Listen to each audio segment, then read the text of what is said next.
Good morning and welcome everyone. I'm Michael Goldberg and I manage the sports portfolio at DBRS Morningstar. All of the ratings we have in this sector are private, and there are probably a lot of participants here who aren't aware that we even cover this industry. So I'm excited to be here to run through some of the unique aspects in the sector. If you have any questions throughout the presentation, please feel free to type them in the question box below the presentation screen, and I'll do my best to get to them either during the presentation or afterwards. So some things we're going to cover today. We'll run through an overview of our coverage universe, how we evaluate sports brands, the main revenue streams in the sector and our outlook on them, the importance of the leagues in our analysis, how we evaluate financial risk and how it's unique in sports, and what's happening with sports franchise valuations. So as I mentioned, all of our ratings are private, so I can't discuss specific ratings we have outstanding, but I can speak in general about the sector and use practical team examples to illustrate our views. To that end, in addition to asking me any questions, I encourage you to submit your favorite teams in the question boxes, and I'll try to use those teams as I go along as examples to illustrate some of the points that we're making. On top of our ratings being private, the vast majority of sports franchises are private companies, so financial data is limited. We'll use public industry data and publicly reported information to discuss our views. So our coverage universe consists of franchises and stadiums in all of the major North American sports leagues, the NFL, the NBA, Major League Baseball, the NHL, and MLS, and then also in Europe in the Premier League and La Liga. When I say franchises and stadiums, I want to explain the difference. A sports franchise financing, which includes its stadium-related revenue, is a relatively straightforward corporate structure. Since we have the Miami Heat on the page here, we'll use them as an example. And let's say they want to raise some debt for whatever reason. That debt would be serviced by all revenue streams generated by the team, including the stadium. If the Heat decided to do a stadium-related financing, they would issue debt out of a bankruptcy remote SPV, which is legally separate from the team, and the team would pledge certain arena-related revenues to that entity to service the debt, so a project finance-like structure. In this structure, you could potentially achieve a credit rating uplift from the team because if the team defaults for whatever reason, let's say rising player costs or the personal situation of the owner, the league, in this case the NBA, would step in and take control of the team until a new owner was found. As long as the team continued to play its games at the arena throughout this period, which there is precedent for in all of the major leagues, the arena debt could continue to be serviced. Here's a typical Stadco structure, and I'll quickly run through how it could work. Myself, I'm a Bills fan, so we'll use the Bills as an example. They're planning on building a new $1.3 billion stadium in upstate New York, and let's say they want to finance a portion of that with debt in a Stadco structure. The Bills would create a new entity, it's labeled Stadco here, or the issuer, to issue the debt. This would be bankruptcy remote from the team and supported by legal opinions. They would enter into a team use agreement or a license agreement with Stadco, which would define the revenue split between the two entities.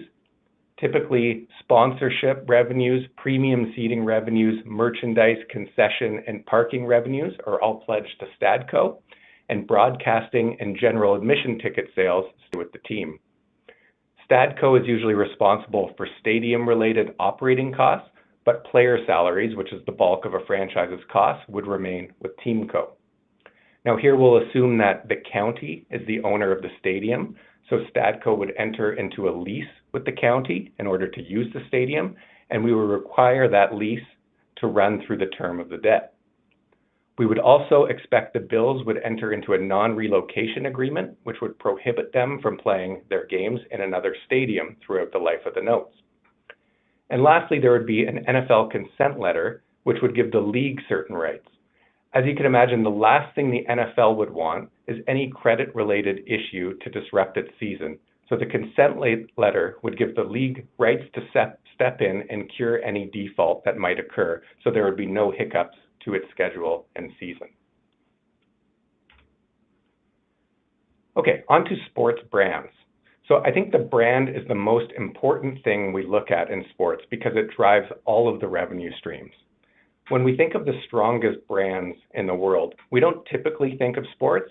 Maybe we think of big tech companies like Amazon, Google, or Apple, or consumer retail companies like Coca-Cola and McDonald's, or autos like Tesla and BMW.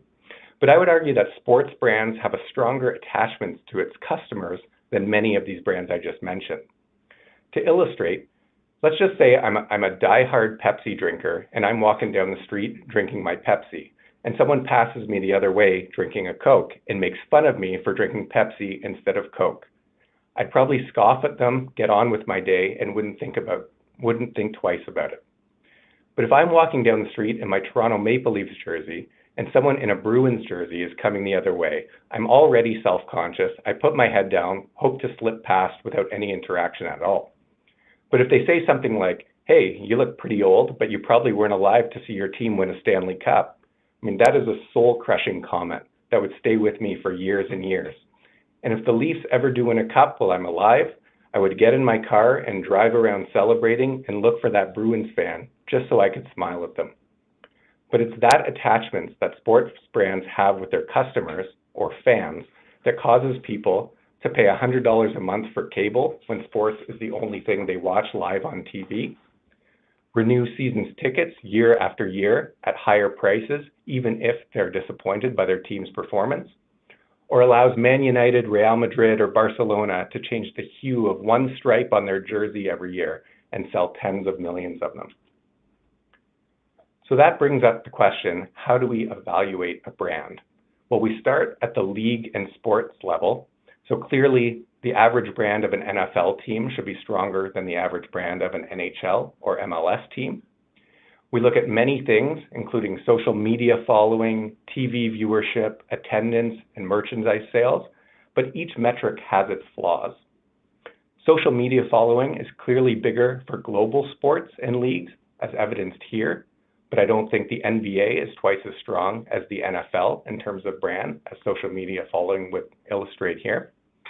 Attendance is impacted by many things, including the number of games in a season, the stadium size, and ticket prices, and merchandise sales are difficult to find. Viewership of major events is also influenced by global rather than local popularity, but also by who's in the final, or if it's a one-game final or a best-of-7 series. You can see here, soccer or European football dominates viewership, with 1 billion people tuning into the World Cup final, or 150 to 200 million watching the Champions League final. But this doesn't really mean that Premier League brands are stronger than NFL brands. I think it's helpful to compare teams within the same league. So here in Major League Baseball, you pretty much get what you expect in terms of social media following. The Yankees are on top with 14 million followers, followed by the Dodgers, the Red Sox, and the Cubs. In the NBA, the scale is much different because of the global following. The Lakers are on top with about 50 million followers, followed by Golden State, as expected. But it is odd that the Knicks, which is clearly a top 3 NBA brand, have less followers than Oklahoma City, a small market team. In the NFL, as expected, the Cowboys are on top with the Patriots close behind. I'll leave it to the listeners to determine if the Patriots cheated here and inflated their numbers with burner accounts. Sorry, as a Bills fan, I have 20 years of Patriots-caused pain to make up for it. But here, just like the NBA, it's surprising that, like the Knicks, the Giants are not there, which is another top 3 brand. Maybe it has something to do with New York. In the Premier League, the scale is much different, with Man United at 160 million followers, more than 10 times the New York Yankees. And the Big 6 clubs are all above 40 million followers, and then there's a huge drop-off to the 7th. This has to do with league policies in place, which we'll get to later. With La Liga, the contrast is even more stark. Real Madrid and Barcelona are, of course, neck and neck, like they are in almost every single possible category at almost 300 million followers. Atletico Madrid looks really small in contrast, but still at 40 million followers, they're still double every NFL or Major League Baseball team. Here's our overall rating view of the brands in each league. We think of the most popular brands equally across the largest league. So the Cowboys, the Lakers, the Yankees, Man United, Real Madrid, and Barcelona, all on about the same level. But the length of these bars for each league, or the discrepancy between the most and least popular teams in each league, are very different based on league policies. Also, as certain leagues such as the MLS gain in popularity, the bar in its entirety shifts to the left. Okay, on to revenues. So there are three main sources of revenues in sports: broadcasting, sponsorship, and game day revenues. A very high percentage of revenues are contractually obligated income, so it's easily predictable from year to year, absent a pandemic or on-field performance. So on broadcasting, leagues are responsible for selling their national broadcast rights. In the NFL and in European football, all of the media rights are sold nationally. In the other leagues, teams are responsible for selling their local broadcast rights for games that are not shown nationally. For example, Hockey Night in Canada on Saturday night, or the NBA on TNT on Thursday night, or Sunday Night Baseball are all nationally televised, but not all NHL, NBA, or MLB games are on national TV, so teams can sell those rights to local broadcasters. We've seen a significant increase in the value of sports broadcast rights over the last 20 years, and the reason is sports is one of the only things people watch live on TV. This chart shows the 100 most watched shows in the US in 2021. You get a similar story elsewhere in the world, but maybe replace some NFL logos with hockey pucks in Canada and with the other kind of footballs everywhere else. But in the US, 94 of the top 100 watched live shows were sports. And there was also one episode of The Equalizer in there, which just happened to air right after the Super Bowl. So call it 95 of the top 100. 75 of the top 100 were NFL. So the NFL is absolutely dominant in the US. And when you get into the low 100s, that's where you'll start to find the NBA final games and the World Series games. For those interested in which non-sports shows made the list, Biden's inauguration, number 7, a presidential address, number 12, the Macy's Thanksgiving Day Parade, number 31, and this makes the top 50 on a regular basis. There was an Oprah special with Meghan and Harry, number 53, and then an episode of 60 Minutes at number 99. So this trend has led to strong growth in national broadcasting contract values, which have regularly been renewed at 2 to 3 times their previous deal. Note the value here. So the NFL is absolutely dominant again at over $10 billion a year. And the 2.1 times renewal over the previous deal is the main reason why the league added a 17th game to their regular season to increase TV revenues. The NBA is catching up. It's expected that the next deal will be over 3 times the current deal in 2025 at more than $7 billion a year. Outside of the US, the NHL's national rights in Canada were last renewed in 2013 at 2.6 times the previous deal. But in Europe, a lot of the domestic rights have plateaued in recent years after seeing similar growth to the US previously.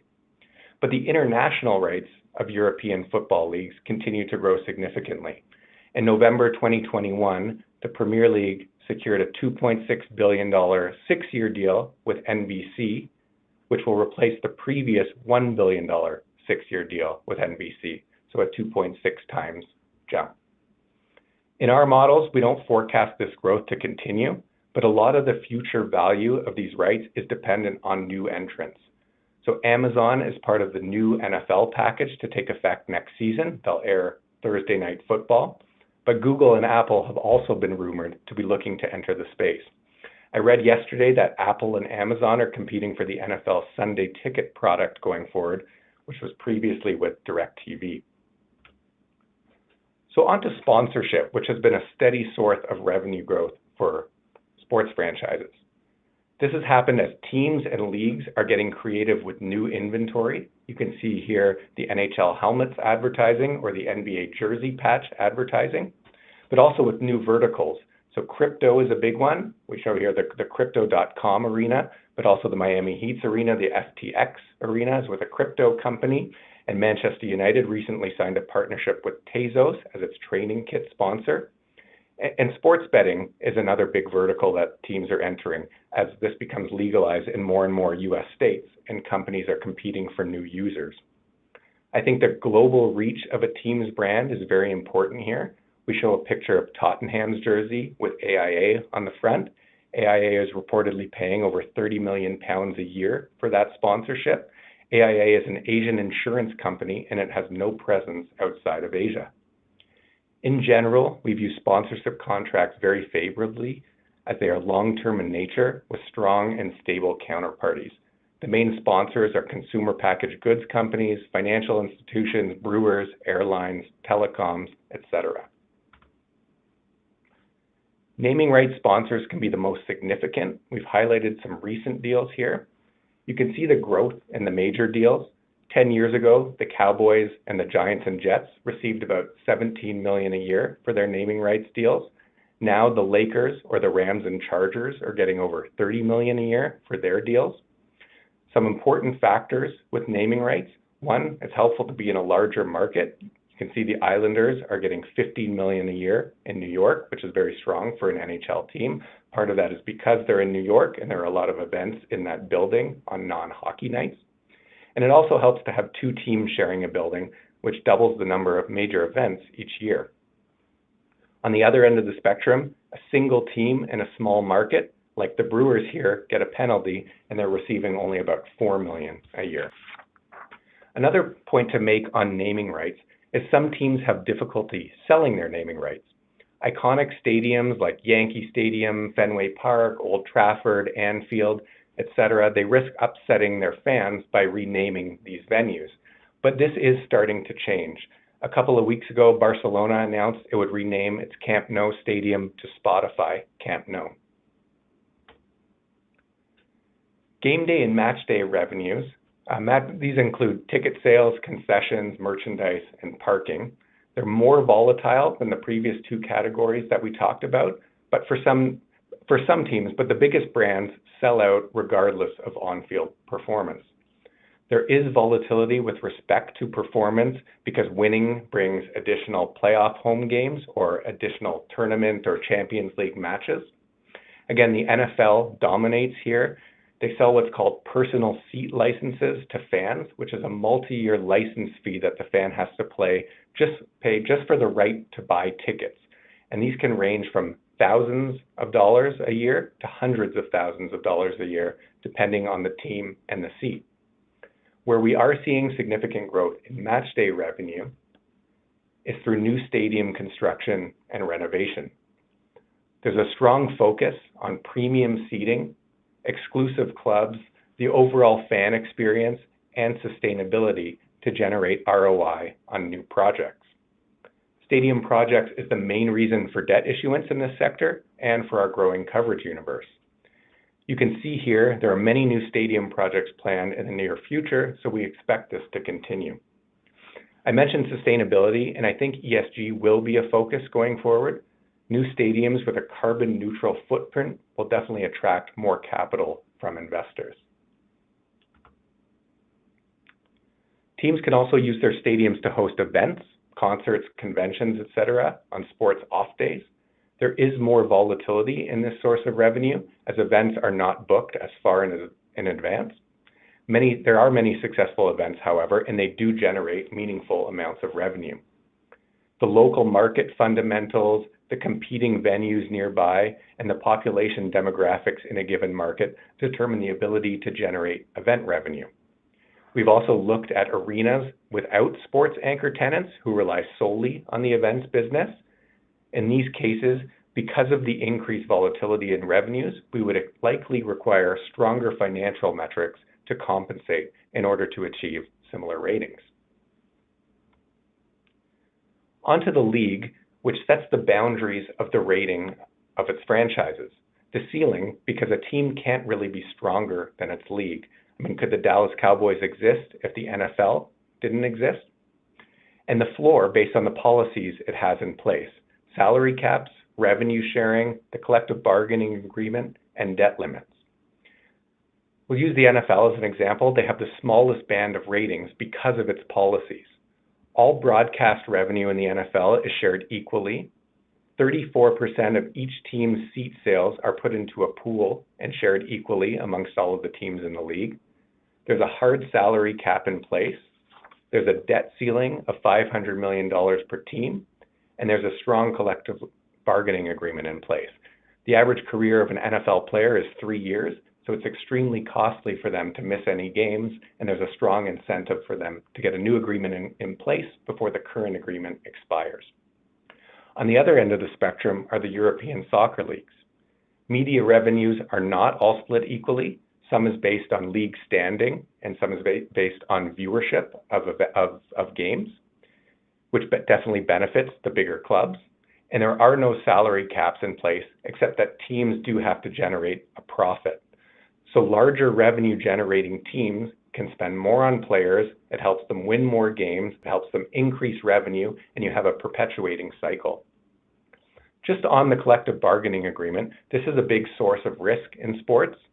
Lockouts and strikes not only cause games to be missed and revenues to be lost, but they impact the brands of the leagues and the teams. Major League Baseball is currently in a lockout right now, and if a significant amount of time is missed in the current season, it could have a material impact on our ratings. Apparently, negotiations went really well last night and went very late, and they're hopeful to get a deal in place today. On the importance of winning, winning in a given year has a big impact on the income statement. For example, the Champions League winner can receive 100 million euros or more for winning.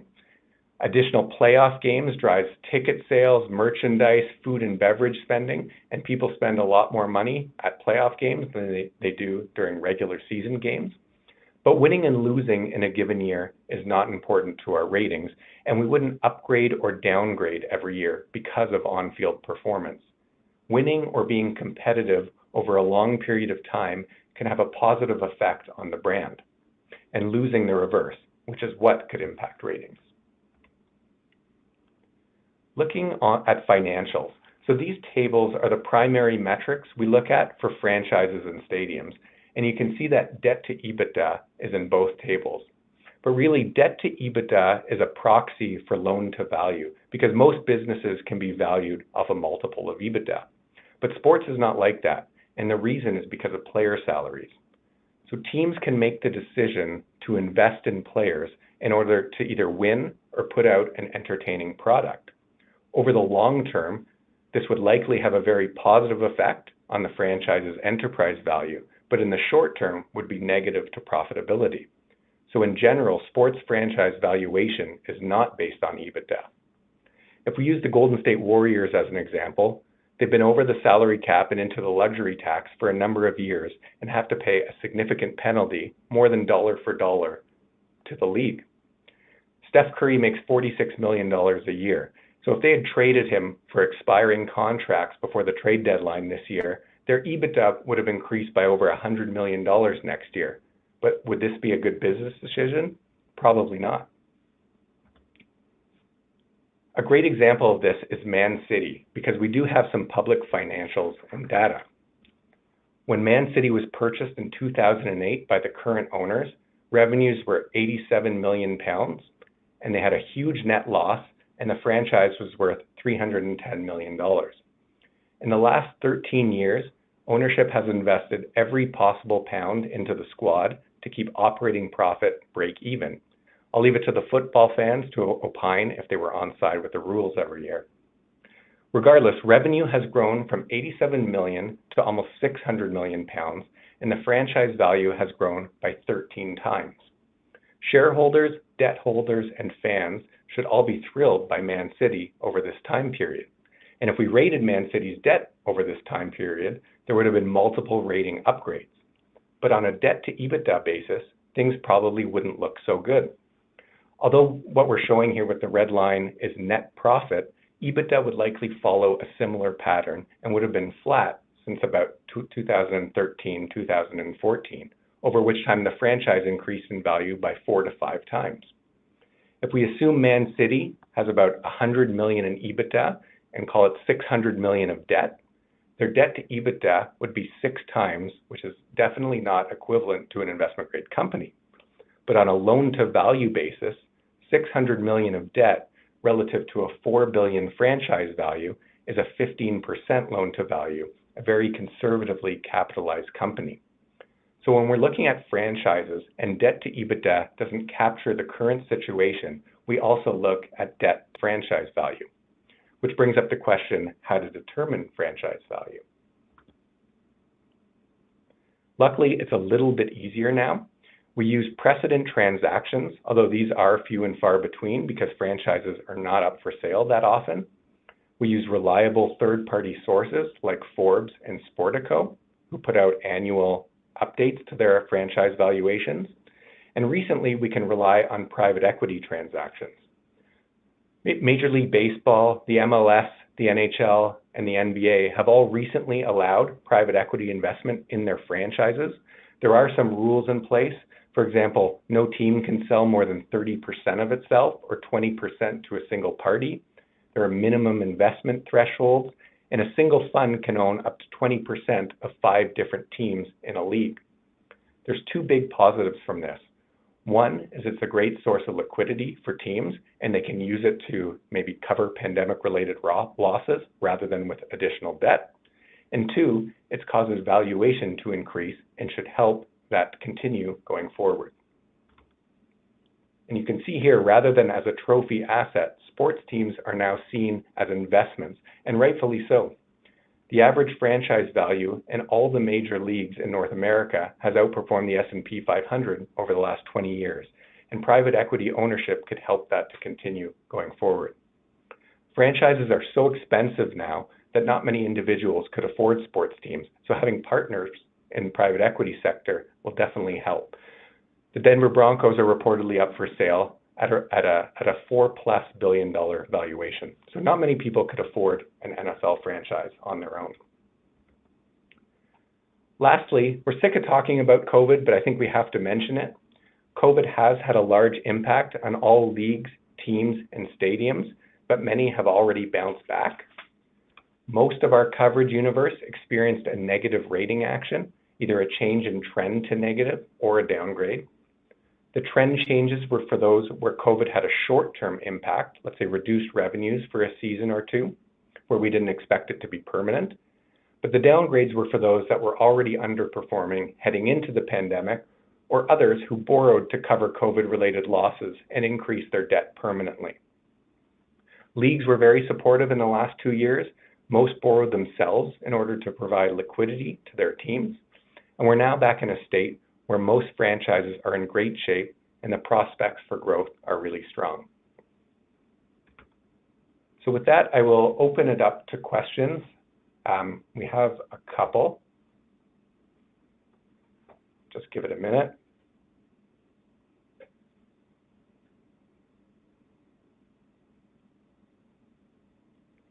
Okay, first question. What are the biggest risks to sports issuers? Well, there's one we're seeing right now in Major League Baseball. I mentioned the collective bargaining agreements. When player strikes or owner lockouts cause a significant number of games to be missed, this has a material near-term impact on financials and possibly a liquidity issue. You also have the longer-term impact of the brand. So in a situation where owners are fighting with players over money, the fans get upset and it may take some time to win them back whenever games start again. I would say the second major risk is the popularity of the sport. A lot of these stadium financings we're rating are 30 or even 35-year notes, and who knows what sports people will be watching at that time. If we go back 50 years or so, the 3 most popular sports in the US were baseball, which is still top 3 now, but falling relatively, and the other 2, boxing and horse racing, which are nowhere near the top of the list. So the NFL may seem dominant now, but 30 years out is tough to predict. Second question, a tough one. Are there any implication of Russia's invasion of Ukraine on sports? We've seen a few things so far. So the Champions League final was moved from St. Petersburg to Paris. Spartak Moscow was kicked out of the Europa League. Some sponsorships have been impacted. Man United canceled its partnership with Aeroflot, and the NHL suspended relationships with its Russian partners.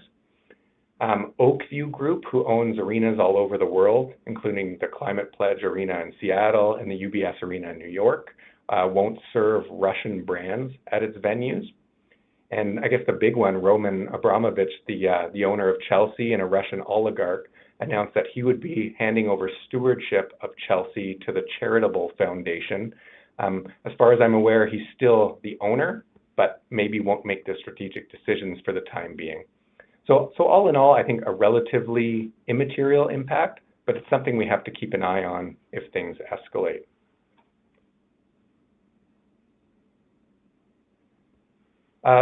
Another question, do these deals have any protections around labor disputes? The easy answer is yes.